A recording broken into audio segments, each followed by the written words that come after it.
What is up, everybody? Welcome to DFS by the Numbers. This is my betting breakdown video for UFC 282. Magomed Ankalaev going against Jan Blachowicz. I need all the wins, yeah. Harder than all that is. You better move, you might get knocked out. Knocked out. You better move, you might get knocked out. Knocked out. You better move, you might get knocked out. Knocked out. And we are back for another betting breakdown video. This week breaking down UFC 282. Going to be talking throughout these fights from a betting perspective and a betting perspective only. If you do want a further, more in-depth breakdown on why I like which fighter, on why I'm betting what, I did post a full card breakdown and prediction video on Wednesday, so go check that out. And yeah, guys, leave a like on the video, subscribe to the channel if you are not already. Go check out my Twitter, DFS_numbers, Instagram, DFS by the Numbers. Doing a lot of content on Instagram lately as well. And yeah, should be a decent card here. Not the best pay-per-view in the world. It has taken several hits. Losing the Jiri Glover fight was a huge hit. Losing Robbie Lawler was a huge hit. Bo Nickel was supposed to be on this card, and we lost my personal favorite fight of the card, Daniel Da Silva going against Vinicius Salvador, and I had a lot of action on that fight. So that was a big hit for me, but still looking forward to the card, still looking forward to hopefully making some money on this card here. So I say we get right into it, and we'll start with the first fight on the card. We have Cameron Saaiman going against Steven Kozlow. So I had the Salvador Da Silva fight doesn't go to decision parlayed with several spots on the card. Like, that was a big fight for me, and this is one of the spots I had it parlayed with. So I love the fight doesn't go to decision in this fight. I have 2 units on it total at -230.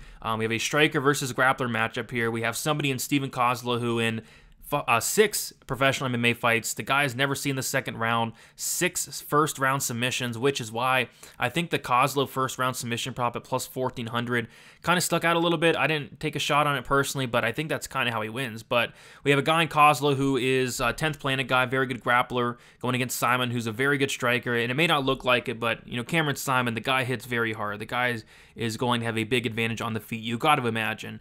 So yeah, striker versus grappler. I think Simon's live for a knockout on the feet when it is on the feet, or if this fight does get extended. And I think Kozlow's going to be live and have his opportunities early on. So I think the fight doesn't go to decision around -230. I think that's a solid look, and I do have 2 units on that personally at that -230 price tag. Next, we have Eric Silva going against TJ Brown. We have about a pick 'em here, slight lean to TJ Brown, -115, and then we have Eric Silva, -105.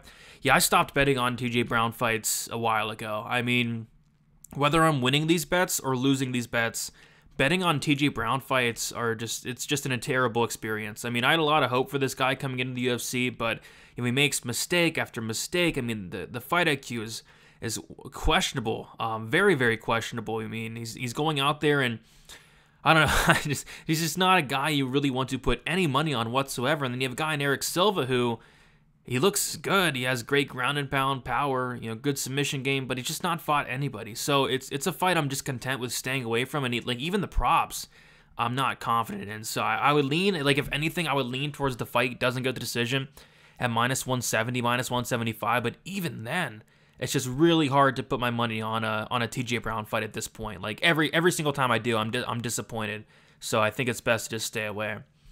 Next, we got Billy Quarantillo going against Alexander Hernandez. I do have 2 bets here. I have a half unit shot on the under 2.5 rounds at +160, and then I also put another half unit on the fight doesn't go to decision at +104. I like violence here. Hernandez is cutting down, or he did cut down to 145 for the first time in a long time, and I really wanted to see him on the scales, and he looked phenomenal. He looked in incredible shape, so it looks like the weight cut went good for him, and that's all good and well. But we've seen it time and time again. Alexander Hernandez, he can be broken. And he has been broken 3 times in the UFC to be exact. Donald Cerrone was able to get him out of there in that second round. We saw Drew Dober was able to get him out of there in that second round. And then we saw just recently Renato Moicano able to get him out of there in that second round. And I kind of see the same thing here. With that said, though, I think Alexander Hernandez is going to have a ton of opportunities early on to find the first-round knockout. Hernandez does have multiple first-round knockouts inside the UFC. And Billy Quarantillo, although he's a very tough guy, he's only been knocked out once, he is very, very hittable. Only a 40% striking defense for Billy Quarantillo. And Hernandez, coming down a weight class, he has that power. He's very live to knock out Billy Quarantillo early. I think Alexander Hernandez by first-round knockouts like +1500, something like that. I think could be interesting, something to sprinkle there. But for me personally, I have a half unit on the under 2.5 rounds. And then I have a half unit on the fight doesn't go decision. I expect it to be a Hernandez early or Billy Quarantillo late type situation. So give me violence in this fight as well. All right, next we have Joaquin Buckley going against Chris Curtis. I took the half unit shot here on Curtis at plus 145, and I think this is the first time I'm picking Curtis to win a UFC fight. He's been a dog, I think, in pretty much every single fight, and this fight included, he's a dog. But I think it's a close fight here. I don't really understand this line. You know, Buckley has a lot of power, but, you know, so does Chris Curtis. Curtis has a ton of power. I think people are pretty low on Chris Curtis after his loss to Jack Hermanson. Prior to that, like, everybody was on the Chris Curtis train. You know, everybody wanted to back this guy. Everybody wanted to get on this guy at plus money. And now that he's going against Joaquin Buckley for some reason, nobody wants to take a shot on this guy. I'll take a shot on him in a fight that I think is going to be very close. And what I think separates these guys the most is the durability. One of these guys is just next level durable, and that's Chris Curtis. 38 fights, only been knocked out once. And you have a guy in Joaquin Buckley who's been knocked out 3 times. He's been dropped a ton. Like I said, both guys hit hard. Both guys have a ton of power. But I like the durability of Curtis. I like the volume of Curtis. And I think Curtis eventually catches Buckley here. And if this fight does go to decision, I think it's going to be close. I mean, the money line just doesn't make a ton of sense to me. I did take a half unit shot on Curtis at plus 145. We'll see what happens. All right, next we have Edmund Shabazian going against Dolce Langabula. Another violent spot for me. This is a violent spot that I did have parlayed with that De Silva fight doesn't go to decision, which that fight is now off. So I now have a straight bet on that fight doesn't go to decision, and I have it also parlayed with something else we'll talk about. But yeah, 2 units total on violence here. I got that at minus 240, which is by far like the worst price out there, which is kind of frustrating. I see like a minus 190 out there, something like that for the fight doesn't go to decision in this fight. But yeah, I think it's a great violent spot. I mean, Shabazian's finished, I believe, all but one of his wins. I think he's been to decision only twice in his career. You know, Dolce Langabula, he's been finished in 4 of 5 losses, 2 by knockout, 2 by submission. Shabazian, I believe, has finished, I think, all but 1 or 2 of his wins in the very first round. I mean, the guy's very dangerous early on.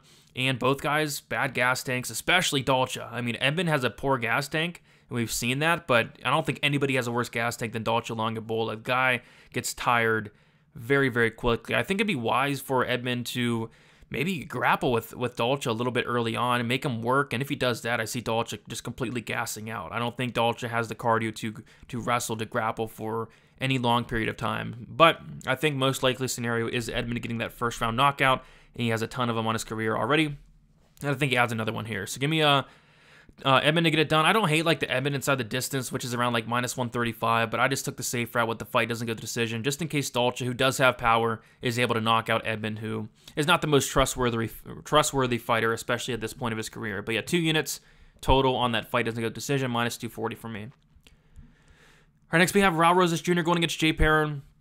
And I took the dog shot here on Jay Perrin, half a unit plus 200.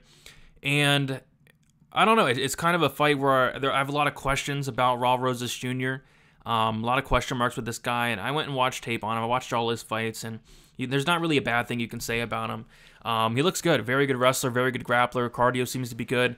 And then you go and look at who he's facing, and it's like 0-2 guys, 0-0 guys, 1-0 guys. Like Jordan Wright, like type level of competition outside of the UFC in the Contender Series. I mean, he's fighting just nobody. Jay Perrin, I don't think is the best fighter in the world, but he does have a skill set where I think he can give Rosa some problems here.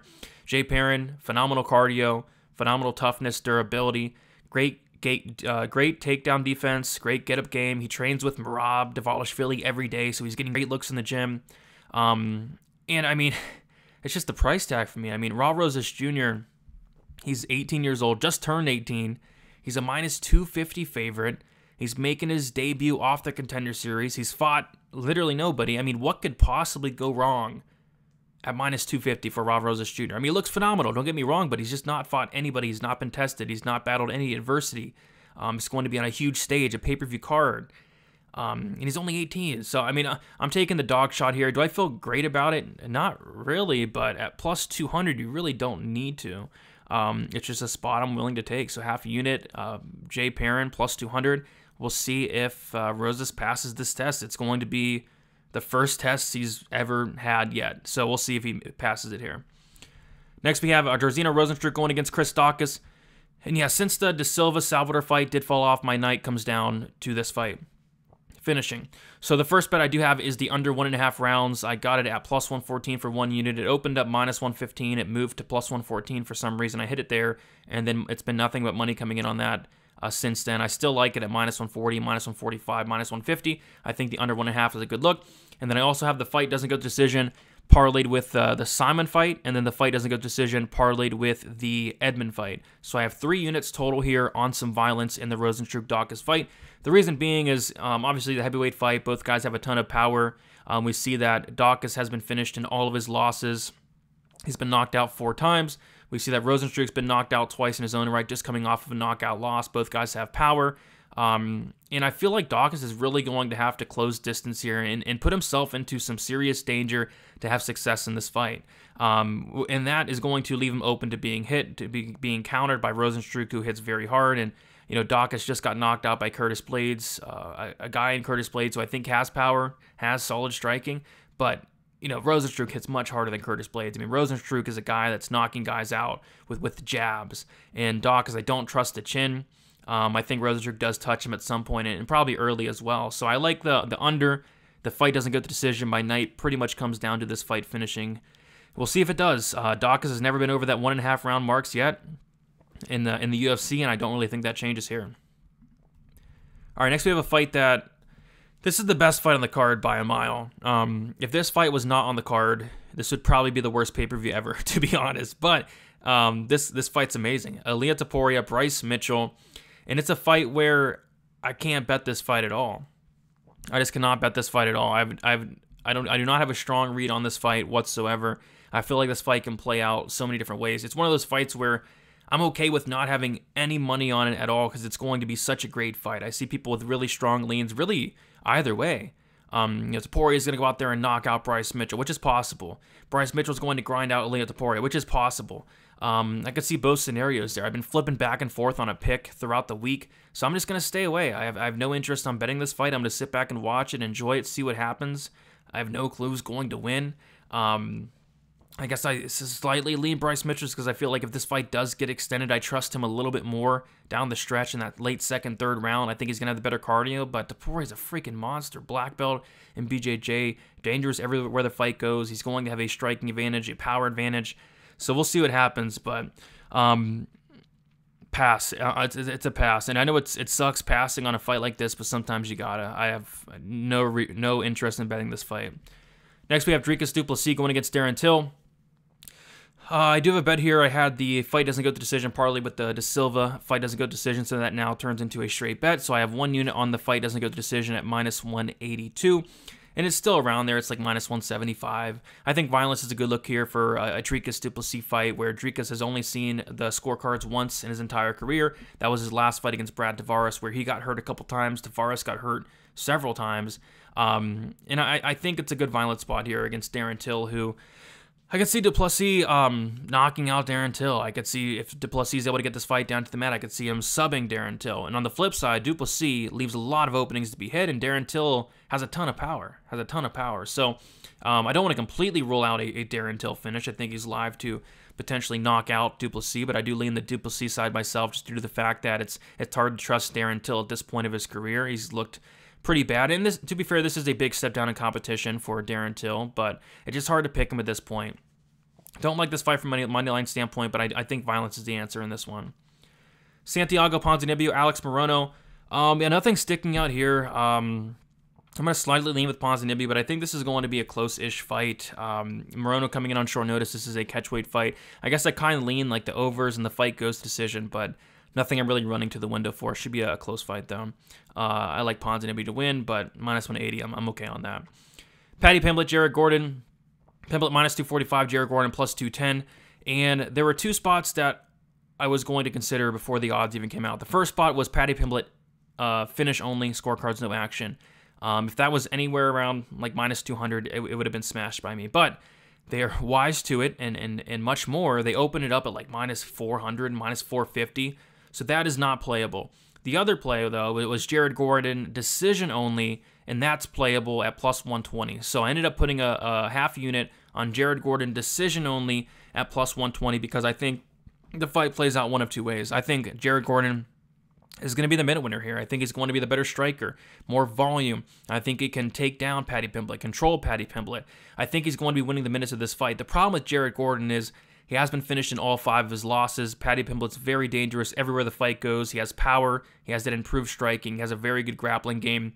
And I think the more likely scenario, and the odds do indicate this, is that Paddy Pimblett does eventually find that submission, find that, club and sub, knockout, whatever it is. But if this fight does go to decision, I think Jared Gordon's going to be the minute winner in this fight. If he's able to survive the grappling, the striking of Paddy Pimblett, I think there's a good chance he does win that decision. So I have a half unit on the decision only for Jared Gordon.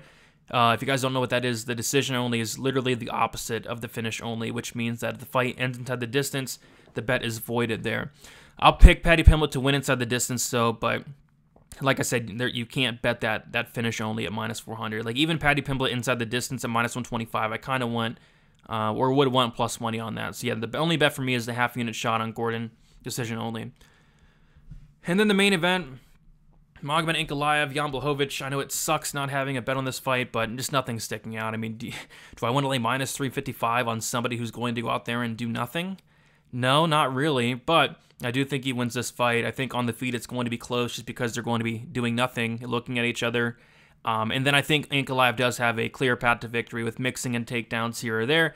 And the problem with Blachowicz is his takedown defense is solid, but his get-up game is just non-existent. Like, one takedown for Ankalaev, and that's probably the round. So yeah, I like Ankalaev to win, but do I like him at -355? No.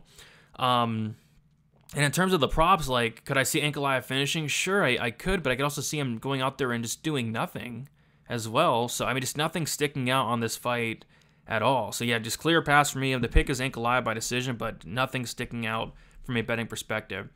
So we'll quickly go over my action. I have 2 dog shots here. Half unit Jay Perrin plus 200. Half unit Chris Curtis plus 145. I have 1 unit on the under 1.5 in the Rosenstruck Dawkins fight at plus 114.